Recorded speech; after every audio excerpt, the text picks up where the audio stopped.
The year is 1922.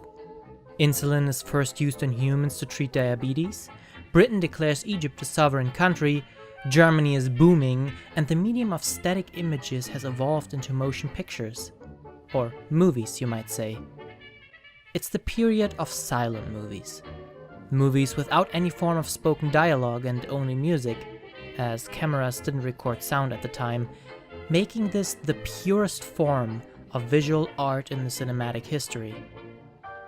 2 years prior, the classic silent movie Das Kabinett des Dr. Caligari came out and impressed the audiences, bringing the art form of German Expressionism worldwide fame. Okay, I gotta stop sounding like a documentary here. Jesus, what's wrong with me? So, I'm personally actually from Berlin, and we did in fact learn about German Expressionism or plain Expressionismus in middle school. At the time, it didn't quite impress me, I must say, but looking back at it now, I have a much deeper appreciation for it. In 1922, the first vampire horror movie based on Bram Stoker's Dracula came out with the title Nosferatu, eine Symphonie des Grauens. A lot of the vampire tropes in movies nowadays actually come from this movie. I'd even go as far as to say that Nosferatu founded the vampire movie cliché. Although it can't be left untold that Nosferatu is really only loosely based on the Dracula book because they didn't actually get the rights for the book. So the characters' names were changed, and now, instead of Dracula, the Count's name is Orlok, and he looks really fucking creepy. Today, everybody has at least heard about Nosferatu. Even fucking SpongeBob made a Nosferatu joke once. Aber wer war das mit den flackernden Lichtern?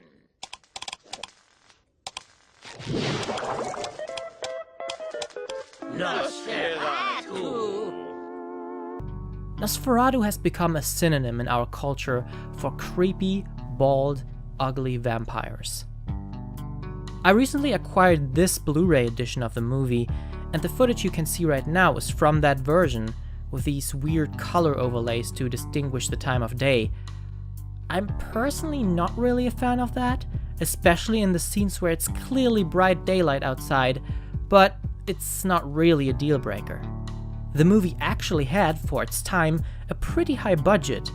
They filmed at least 5 different towns in Germany, and even traveled to Romania at the time to add to the authenticity. Nowadays, it's a little hard to enjoy silent movies, especially slow ones, since we are so used to the spoken dialogue. The acting is massively exaggerated, to the point of it being comical. Just take a look at this scene. Just look at how happy Hodder is here. It's fucking hysterical. Yeah, look at his little smile. But when I watch this scene right here, in the middle of the night, all alone, I have to admit it's still kind of creepy.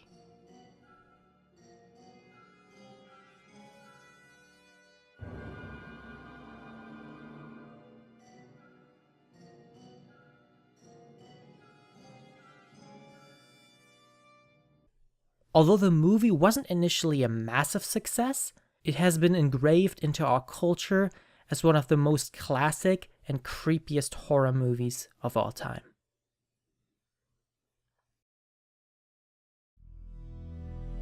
So one day I was gracefully skipping about in my field of flowers like I usually do, when Wild Potato Industries was like, "Hey, have this!" And so we jump forward through the Weimar Republic, and a couple of rather less than prestigious years later, and whoosh, it's 2003, and we're in Sweden. The tiny Swedish developer studio Idle FX, who also released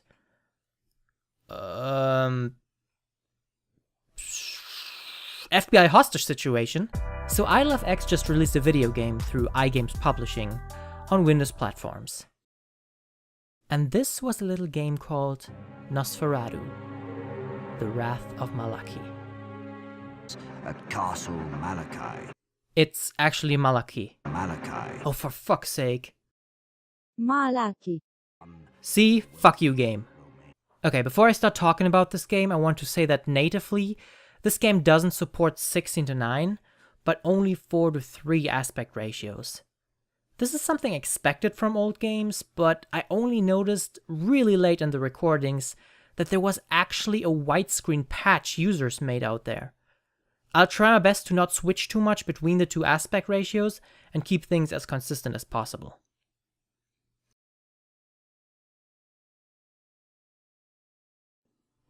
So in Nosferatu, Wrath of Malachi, you and your family and friends travel to Transylvania to witness the wedding of your sister, named Rebecca, to a wealthy count's son in the year 1912.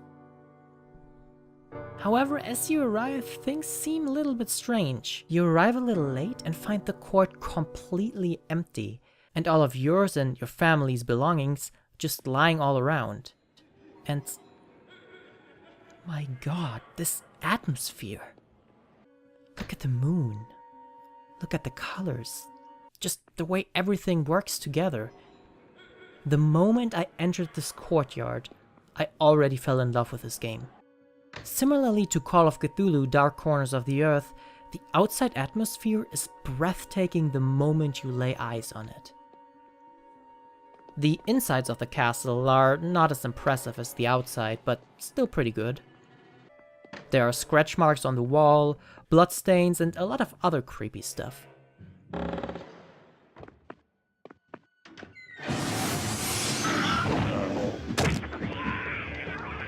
I especially recall how creepy this rocking horse was. It came completely out of nowhere and left a lasting impression on me. It doesn't do anything scary, but just the way it sits between these torches, rocking by itself, is little stuff I can really appreciate. Sadly, some of the room layouts can be a little bit unnatural, making them less immersive, but not enough to destroy the good atmosphere this game creates.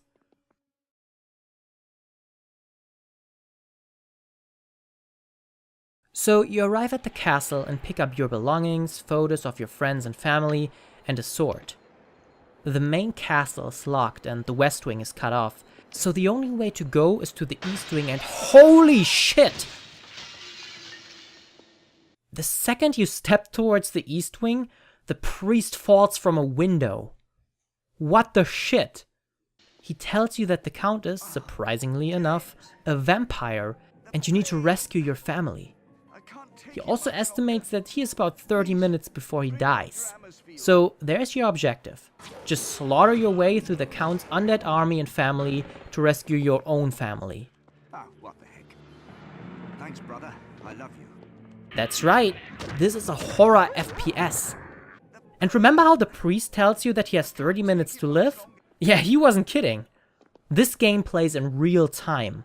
On the top left corner of the screen, you can see the time constantly putting pressure on you.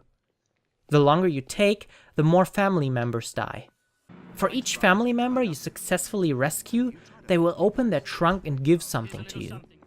Some of the stuff they give you are really useful and other stuff, not so much. And then there's stuff you need to even advance in the storyline. For one, there's the doctor who can heal the priest, and you whenever you come back to the sanctuary. This is immensely helpful. Then there's a protective vest you get pretty late in the game. Then you have the chalice, which is the most powerful weapon in the whole game. I'll get back to that later. And then there is the key to the cage Buster is in.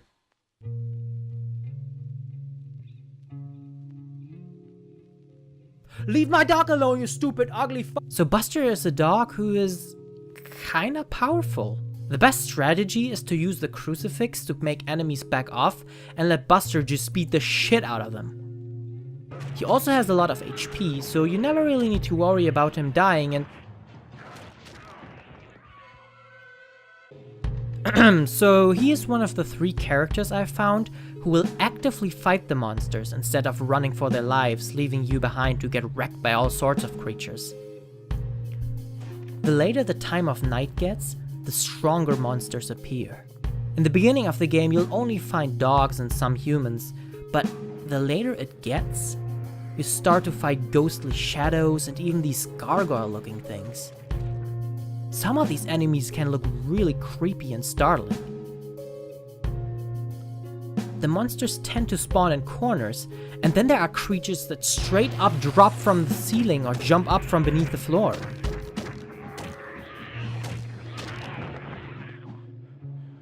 When you start the game, your first instinct will be to use the sword. For one, because it's your first weapon, and for second, to conserve ammo. You'd assume the sword is the strongest weapon you have at that point, but that's actually wrong. The strongest melee weapon you get are your fists. I'm not kidding! Your best bet is to beat the living shit out of gargoyle-like vampires. Right in your face. Well, okay, the fists may not be the strongest weapon, but they can stun most opponents in order to not give them room to react. Using melee weapons and running drains your stamina. This really isn't a problem though, it just slows down your running and shakes your screen. It's more of a minor annoyance. Despite this, there are weapons that are a lot more useful against certain enemies, forcing you to switch weapons when you meet them. I'm usually not really a big fan of first-person shooters anymore, but I really like when first-person shooters do that. As the game goes on, you will find more and more weapons, or will be given weapons from your relatives. Like a revolver, a rifle, a fucking machine gun, wooden stakes to kill vampires in their coffins, and a chalice. And let me tell you, this chalice is the most overpowered thing in this game. After saving the priest, he gives you this chalice. Looks pretty ordinary, right? Just you wait. The chalice can hold holy water, which kills most of the endgame enemies with one hit. One single hit. And if that's not enough, the chalice has unlimited ammo. You can turn any water puddle into holy water with a crucifix and fill the chalice back up again. An unlimited amount of times. Sure, you only get 5 shots with it, but you won't need more to clear an entire room of enemies and go fill it up again. You want a real challenge? Complete the game on nightmare difficulty without using the chalice. This thing is so overpowered, it's almost game-breaking. Despite me daring you to not use the chalice, even if you don't use it, once you get into the game and understand how each weapon works, it's not really that hard of a game. It's still pretty fun though, despite it being really glitchy. Sometimes the doggo gets stucko. Fuck, did I really write that?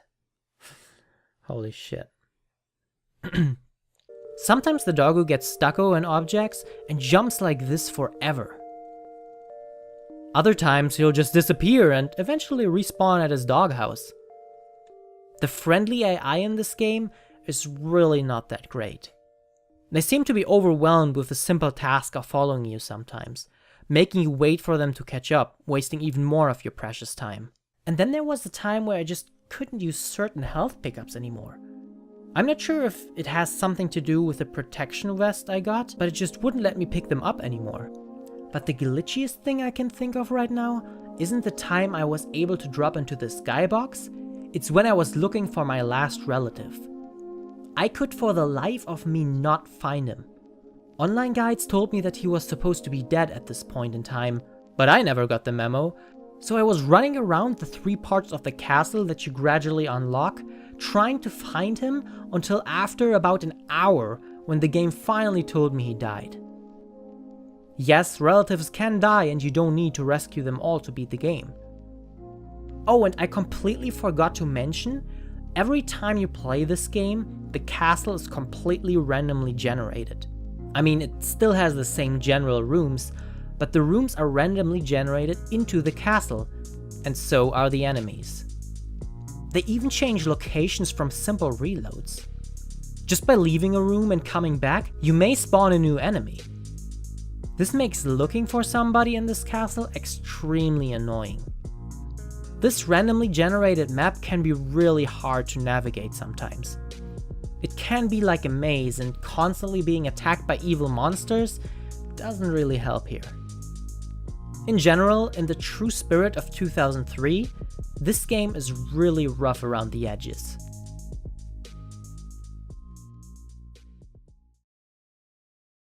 In the next bit, I'm going to talk about the end of the game. If you wish to skip this, in case you want to play it for yourself, just go to the given time in this video.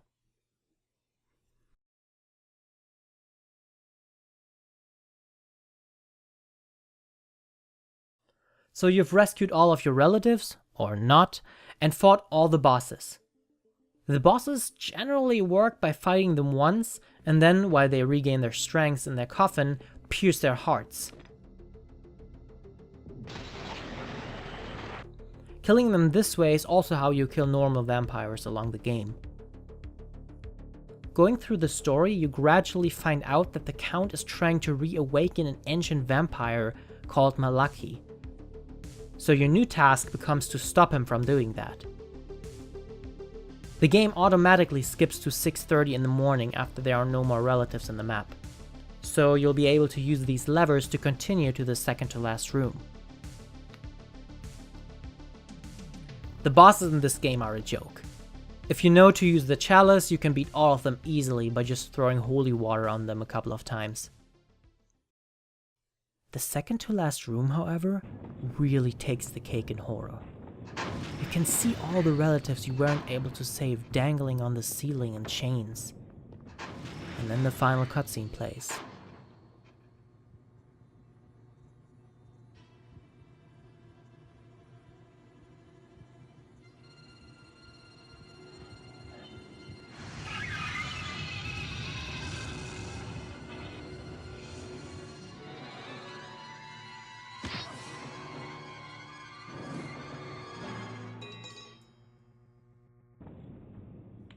And this Count, he looks exactly like Orlok. This is amazing.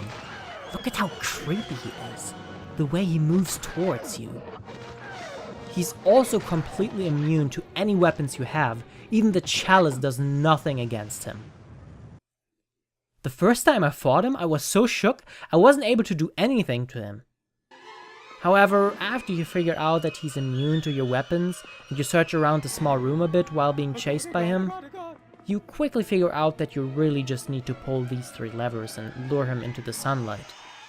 Still, I love the way they made him look. And then the final boss happens. Lord Malachi himself.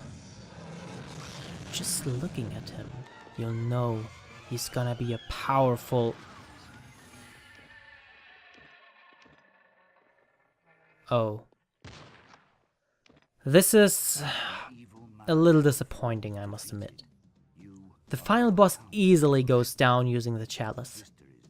Lord Malachi does get a little stronger the more of the relatives you don't save though, but still, using the chalice, it doesn't really make it any harder. The game ends with a short video telling you, basically, that you're a hero and the general blah blah after completing a game. It's a bit underwhelming.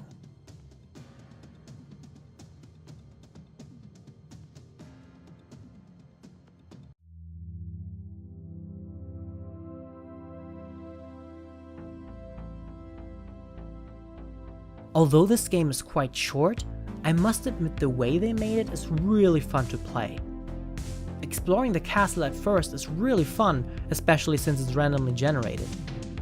The atmosphere they created is amazing, although the enemies can be a little bit annoying, while the bosses are way too easy. The weapons are a lot of fun to use. I try to conserve ammo in my playthrough, but you really don't need to do that. There are lots of pickups in the game. If you decide to pick this game up, you can have a lot of fun with it. Although it can be a little bit disappointing and frustrating at the same time due to its random nature. I'd personally suggest starting on Nightmare difficulty to balance the effect of the chalice a little bit. Now, even if this game is from 2003 and a little rough around the edges, it really does bring back that feeling of 9022's silent horror.